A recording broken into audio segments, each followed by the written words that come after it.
Classic Battles number 1 is slated for release later this month. Designed to serve as an easy entry point for new players, as a very attractive product, most players of all levels have their eyes on picking up at least one copy. Now, there's been plenty of legitimate questions raised by the community as to who this product is actually for. Questions around price points, being Blitz only, and so on. And as we've talked about, I think these are fair points.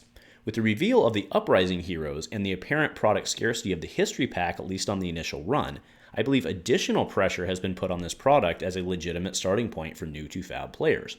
In short, the heroes and classes of this Classic Battle set are not supported in the new set, and there may be short-term challenges to obtaining the history pack products. So today I'm discussing why I believe that the sum of all these concerns make it very difficult for us as community leaders to steer new players to this product.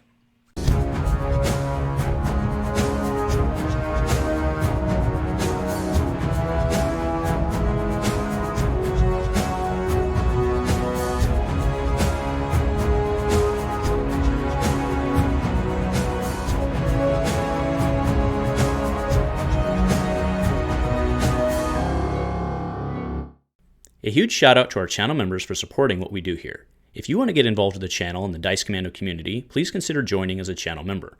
Remember, these videos are only possible with your support. You can show that support with a like, a subscribe, and by leaving us a comment and sharing your feedback.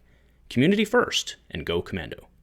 Hey there, Commandos. Thanks for tuning in. So before we get into the video, I just wanted to do a real quick promotion for a non-gaming related charity that I'm very passionate about. So the Humane Society of Southwest Washington, I've been working with them for a long time. They're really good people. They're hosting their biggest fundraiser of the year this weekend on Saturday, May 7th, called Walk, Run for the Animals.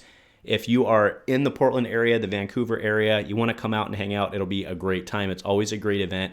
It is really good cause for your money. They do, all that money goes to them instead of the Global Humane Society, goes directly to them.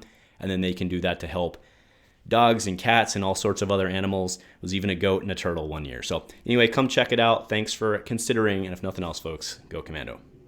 Hey there, Fab folks, and welcome back to Dice Commando and Go Again, a fabulous cast. Andrew with you here, as always. Thank you very much for checking in once again. So despite the concerns that I'm raising here today, I'm actually pretty excited about the Classic Battles product itself. Just from a selfish point of view, I love that I'll soon be able to get an alternate version of my girl Dorinthea on the table, play around with new and expanded lines of play. Many existing Brute loyalists are feeling the same way, understandably. And this is really good, right? The existing community is excited about the product, which is a good thing. By all indications, the product should sell quite well as the established players grab up probably multiple copies to expand their existing decks and to make new ones.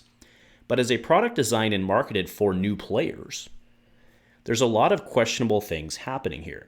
Some of these, such as price point, have been raised many times by the community, but my biggest concern right now is how we're going to manage to grow our new player after they decide to pick up this product.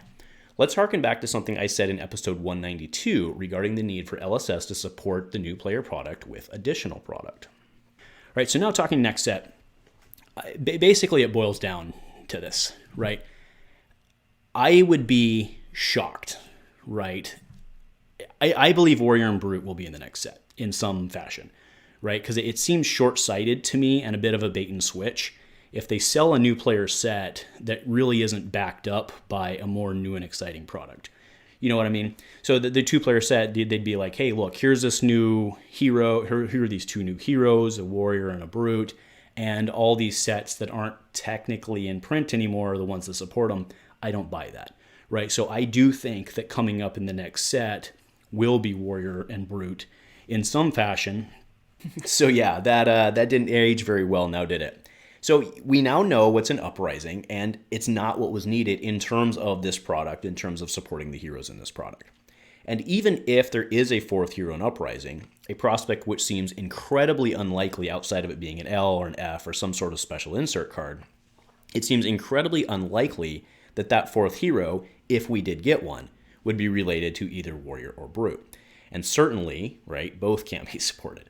And on top of that, given what we've seen of Uprising and Draconic and all that, even if somehow they could fit support cards for Dorinthea and Rhinar or those classes into this set, they almost certainly wouldn't provide support for talentless Dorinthea and Rhinar. And to be 100% clear here, guys, this isn't negative feedback on Uprising, or necessarily even really this product, but I do think it brings up a valid point of discussion. So if you combine all of what I just talked about with the current, and now granted, and hopefully this is only a short-term problem, but the apparent scarcity and allocation of the history boxes, which is how you get the old stuff to buy for Dorinthea and Rhinar, right? And hopefully you guys can see where I'm going here. Is this product today something that we should be steering our new players to? Is it really the best product, not only for the cost, but for their short-term growth? And in my opinion, as of the landscape as of today, I don't think it is. And again, I'm not saying that this in a vacuum is a bad product or that you shouldn't buy it and so on. All I'm doing is questioning if the fundamental intent as a new player product is really being served by this product. Now, maybe there's somebody out there who's asking, well, Andrew, why does it matter if there are new cards for Dorinthea and Rhinar in the new set? They can just go buy the old stuff. And that's fair feedback, but let me address why I think is important.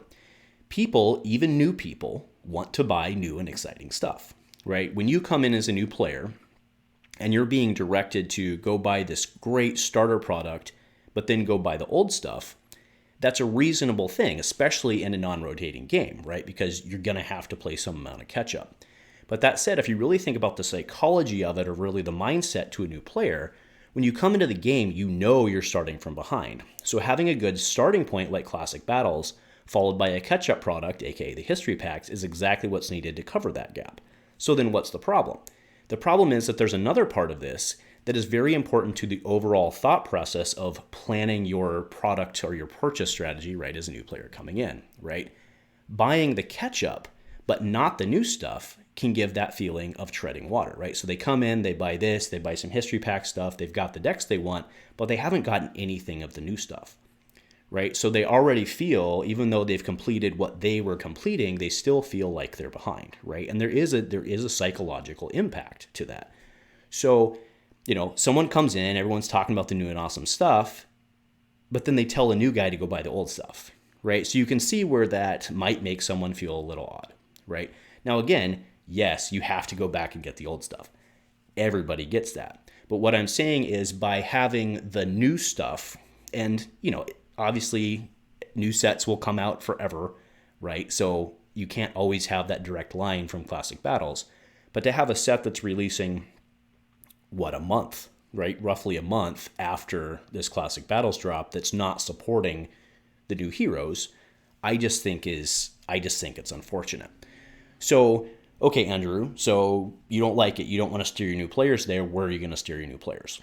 Fair question, especially because I've also been on record before that I wasn't a huge fan of the Blitz decks.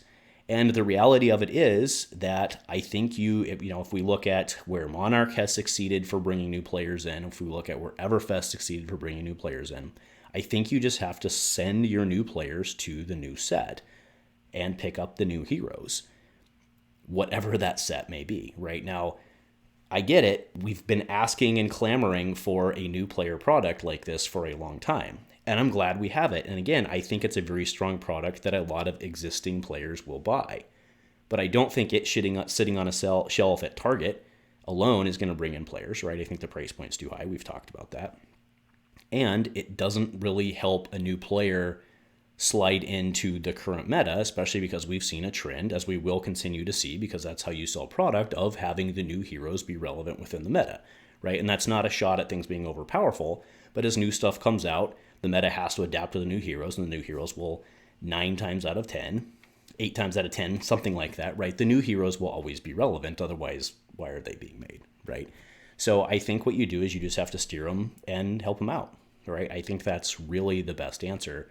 Until a set comes out that has Warrior and Brute in it, or sets come out that have Warrior, and then another set that comes out that has Brute in it, and then you can say, go buy this, and then go buy this new set, right? Instead of making them feel like they're playing catch-up and not still getting on top of it. So anyway, that's just my take on it, my thoughts on the matter, and I'm interested to hear what you guys think as well. And again, I'll iterate for probably the third, fourth time here.